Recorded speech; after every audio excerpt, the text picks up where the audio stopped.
Yes, indeed. Yes, indeed. Yes, indeed. I'm at the airport and to fly back to the D. Thought maybe I should come on here and talk about these wonderful fights. So Carmelo do his thing yesterday. That was cool. But did y'all see how big he's gotten? He's gotten real solid, real muscular, man. Somebody got to talk to little Mouton there, man. He's gotten kind of solid there, a little muscular. He's gonna outgrow his weight division real quick, man. He's gonna blow up to the point where he's gonna have to figure out something real quick. Like seriously. Saw him, man.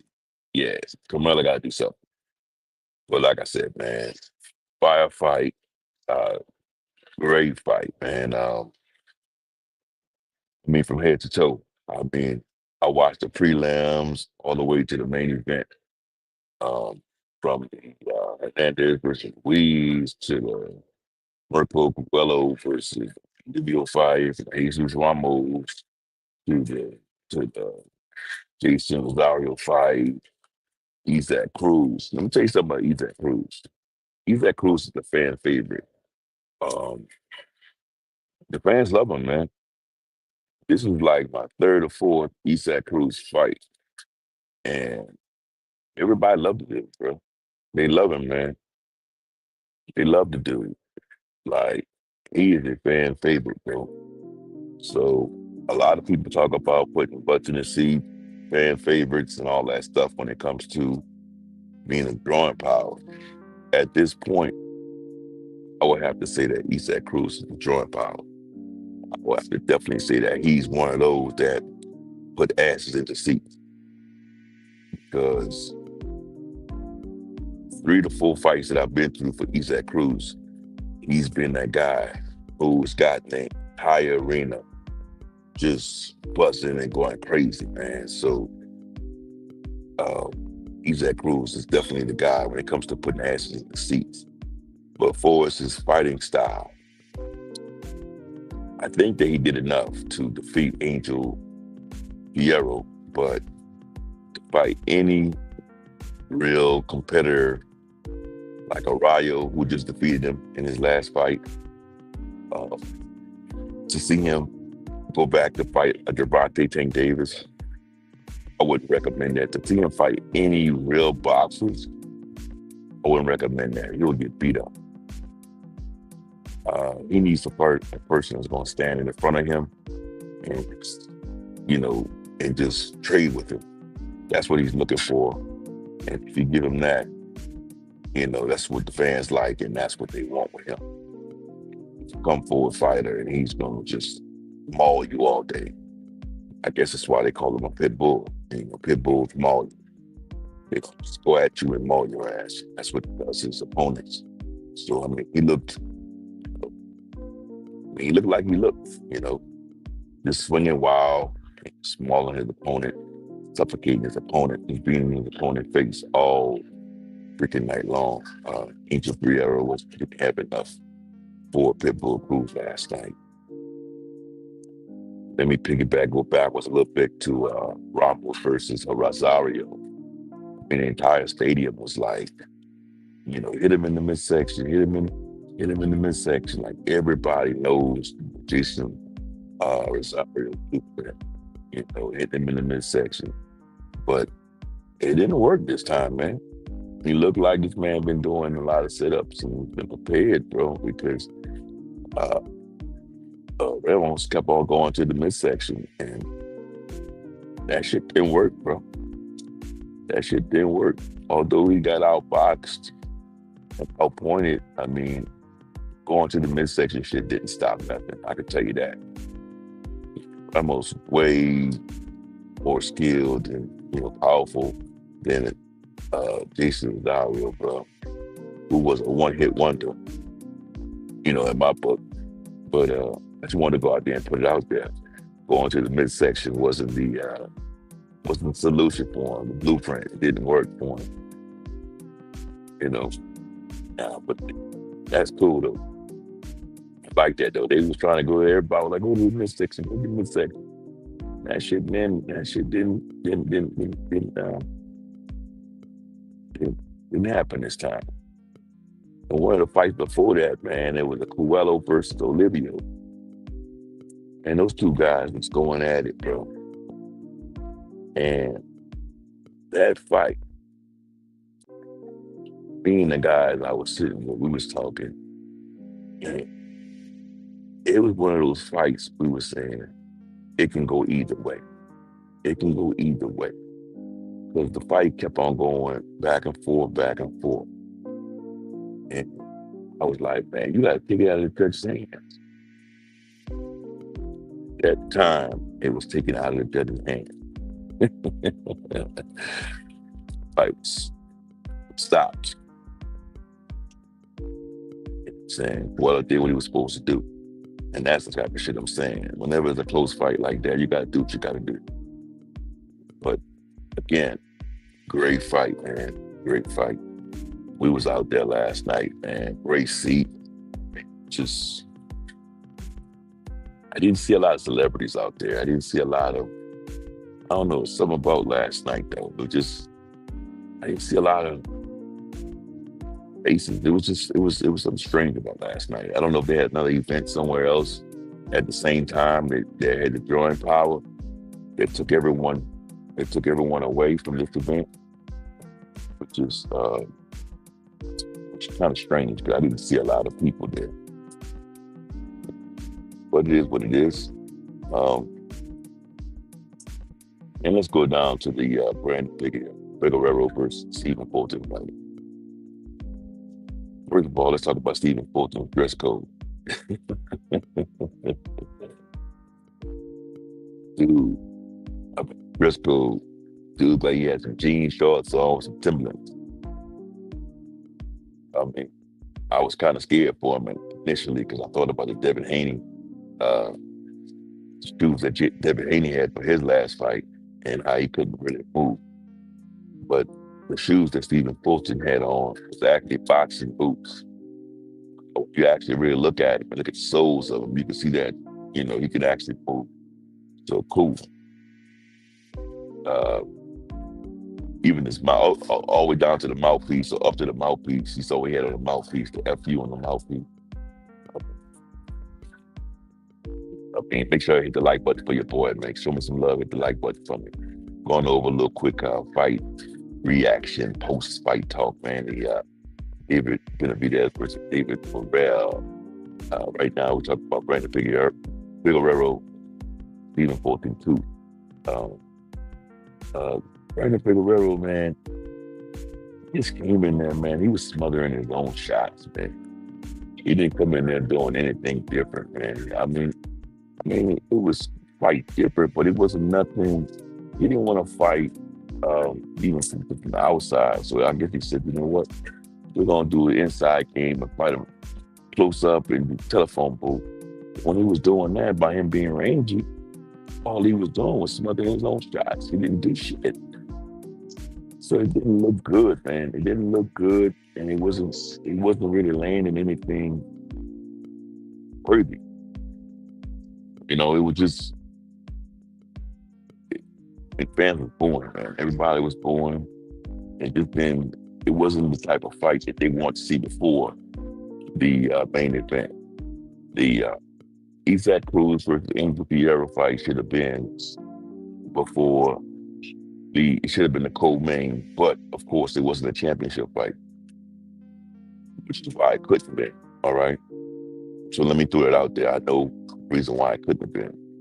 The Figueroa fight was the championship fight, which made it a co-main event. But it not being a type of fight that attracted casuals, kind of made everyone in the arena upset. They was very antsy for a firefight, which really got them amped up when it became time for the main event. I want to talk about it in a second. But at the same time, like I said, the Brandon Figueroa versus Stephen Fulton was a very technical fight. Stephen Fulton was just kicking his ass apart. Stephen Fulton did enough, man. I was hitting him with the cleaner shots. Uh, I'm glad Scooter Boy did what he was supposed to do. Definitely, I gave it to Scooter. I just didn't like how Figueroa just kept his head down, coming in, just wasn't really letting his hands go, just smothering his own shots, and trying to continually wrap up Stephen Fulton. It was an ugly fight altogether. It wasn't a fan favorite fight. Then again, Figueroa had a 274-day layoff. What do you expect from a guy who's been off that long? These guys got to start fighting more often. You're going to fight, once a year, once every 2 years, bro. It's not even worth it, man. Stay off. Now for the main event, the David Benavidez versus David Morrell. Hell of a firefight, man. We talk about two guys that was evenly matched on the books, where, when you look at it here in Vegas, when they said both guys are going to hit the canvas at certain times during the fights. Although one of them did hit the canvas, I'll tell you something, man. That was one hell of a fight. End of the day, experience pulled out the victory. Experience, the thing that showed on this particular fight for David Benavidez. David Benavidez really did what he was supposed to do. Both guys, I think, have the same amount of power. I got to give it to both guys. Both of them got a hell of a beard, hell of a chin. Durability is off the chain for both guys. They were both taking hellified power shot. I would say that David Benavidez had just startled and messed up at least 3 times in that fight, 3 or 4 times in that fight. But he had what you thought, you thought, all right, he's getting ready to knock him out. Good recovery, man. The guy was able to gather his wits and come right back and make some things happen. Like a firefight. So I like the way how the time Morrell landed something substantial against David Benavidez. Benavidez to fight down and come back with his own fire shot. It was just a hell of a fight, man. But again, these two guys, man, gave us a hell of a show. Hats off to both of them. No shame for Morrell, who's lost his 7th fight, if I'm not mistaken. That guy is still one hell of a fighter in 107-pound division. He's definitely the goods. He took some hellfire shots last night and didn't go nowhere. I mean, he recovered. I mean, he was coming forward. I mean, he was doing what he was supposed to do. But the guy that he had in front of him had the will of a monster, bro. He wasn't going nowhere. He was cut very early in the fight. I think his left eye. And he wasn't going to let that stop anything. Hell no, he wasn't. And also, there was one knockdown. I think around the 10th round, around the 10th round. It's one of those, man. I think David Benavidez was, even he said it himself, it looked like a push to me. You could tell what David Benavidez was off balance. It looked like a push, but at the end of the day, a punch was landed, and his gloves hit the canvas. It's a knockdown. It is what it is. So at the end of the day, it's a knockdown. He was able to come back and do what he was supposed to do. But then it turned into a fiery bout, because those guys were going at it. Because again, when you land a good one on David Benavidez, like I told you, he's going to bite down. He's gonna come back and he's gonna do what he's supposed to do. And they was going at it, and I don't think either guy heard the bell ring. And Morrell punched David Benavidez, damn near knocked him out.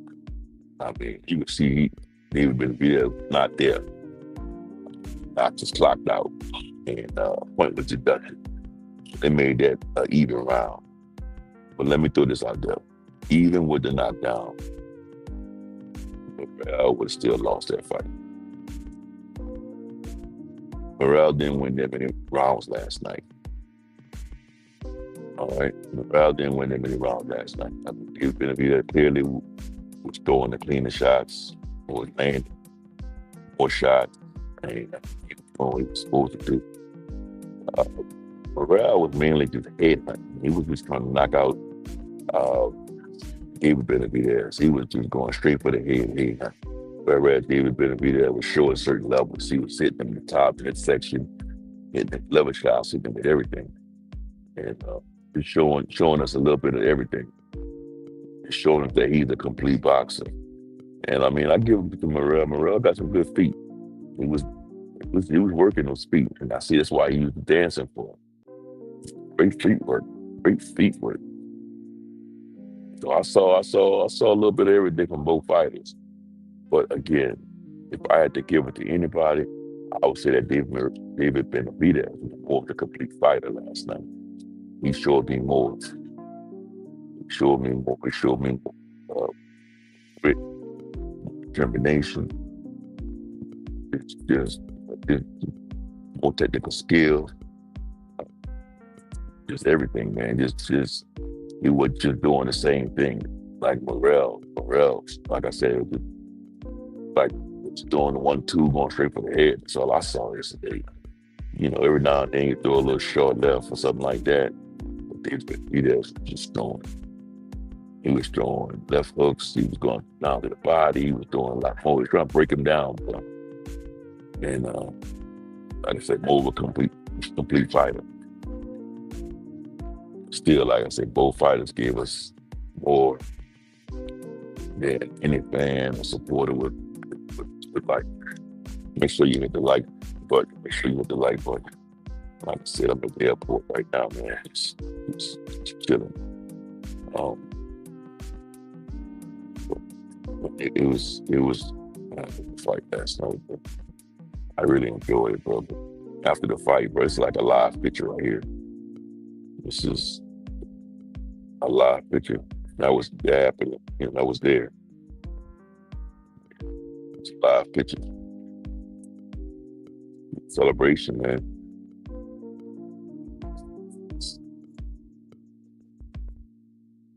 You know, after the fight was over, bro, everybody knew what it was. But no, do you think you know who won or who won? I mean, you already know what it is. You already know what it is. All night, he was trying to break him down. All night. Had him covering up. Every night, all night. That's how he was coming. But like I said, it was a great fight, man. It was a great fight. I can't ask for a better fight than that. What's next for the champion? The winner. They're saying that it's my guy right there, bro. It's me and my guy right there, just kicking it. What they're saying was next. They're saying that winner of this fight may have to fight the winner out of Bivol or Benavidez. Hell of a mountain to climb. Guess what? I'm still going with my guy right here. I'm a Benavidez supporter. I'm gonna rock with him. Thick and thin. Still rock with him. I think he got this one here. Like I said, those guys, Bivol and Benavidez are more settled in that division. And it's going to be all about the climb. But anybody that can climb it, it'll definitely be him. He knows what he got to do. I think that he could definitely do it. But Just make sure you hit the like button, man. Make sure you comment, make sure you support. That being said, man, you already know what it is. You already know what it is. Still out here in Vegas waiting on my flight. Trying to get home. Listen, that shit, that praise. And I'm out here.